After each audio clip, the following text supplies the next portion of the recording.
السلام علیکم ورحمۃ اللہ وبرکاتہ۔ ایس ایس سی اردو مضمون میں آپ کا استقبال ہے۔ ہمارا ٹاپک چل رہا ہے آپ بیتی، تو آئیے آپ بیتی پر ماں عنوان پر آپ بیتی سماعت فرمائیں۔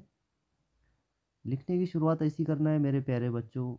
میں ماں، ممی، امی، والدہ، آئی، مدر اور ماڑی وہ ماتا جی ہوں، اور اللہ تعالیٰ کی بہت بڑی نعمت ہوں۔ جنت میرے قدموں کے نیچے ہے، تو میری دعائیں اولاد کو مصیبتوں سے نجات دیتی ہیں۔ میری گود میں حضور صلی اللہ علیہ وسلم، امام حنبل رحمۃ اللہ علیہ، امام بخاری رحمۃ اللہ علیہ، ٹیپو سلطان، محمد علی برادران وغیرہ نے تربیت پائی۔ نبی صلی اللہ علیہ وسلم نے باپ کے مقابلے میں میری اہمیت زیادہ بتائی ہے، اور جہاد میں جانے کی بجائے میری خدمت پر بڑا اجر بتایا ہے۔ اورنگزیب رحمۃ اللہ علیہ نے میرے بغیر گھر کو قبرستان قرار دیا ہے، تو مشہور شاعر منور رانا نے ماں کی خدمت کو جنت کی کنجی کہہ دیا۔ مرحوم امین صدیقی میرے بوڑھے چہرے کو روشن چاند کہہ کر میری اہمیت کو اجاگر کر دیتے ہیں۔ میں ہی ہوں جو بچے کی بیماری پر جاگ کر اسے گیلے میں سلانے کے بجائے خود گیلے پر سو جاتی ہوں۔ میری گود بچے کی سب سے پہلی اسکول اور تربیت گاہ ہے۔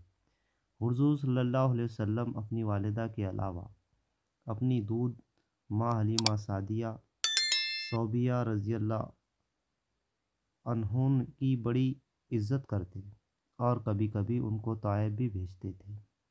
اگر میں اپنی اولاد کو معاف نہ کروں تو روح بھی قبض نہ ہوگی، اور نہ اللہ کبھی معاف کرے گا۔ پھر سوچ لے کہ اس کا کیا انجام ہوگا۔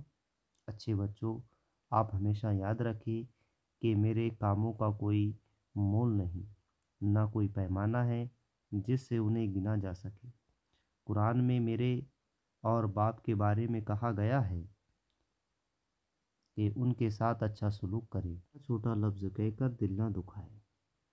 حضور صلی اللہ علیہ وسلم کے قول کے مطابق ہر گناہ کی سزا آخرت میں ملے گی، مگر میری ماں اور باپ کی نافرمانی کی سزا دنیا میں بھی ملے گی، اور ہم دونوں کی نافرمانی کو بڑے گناہوں میں شمار کیا گیا، یعنی جب تک ہم دونوں معاف نہ کر دے اللہ تعالیٰ معاف نہیں کرے گا۔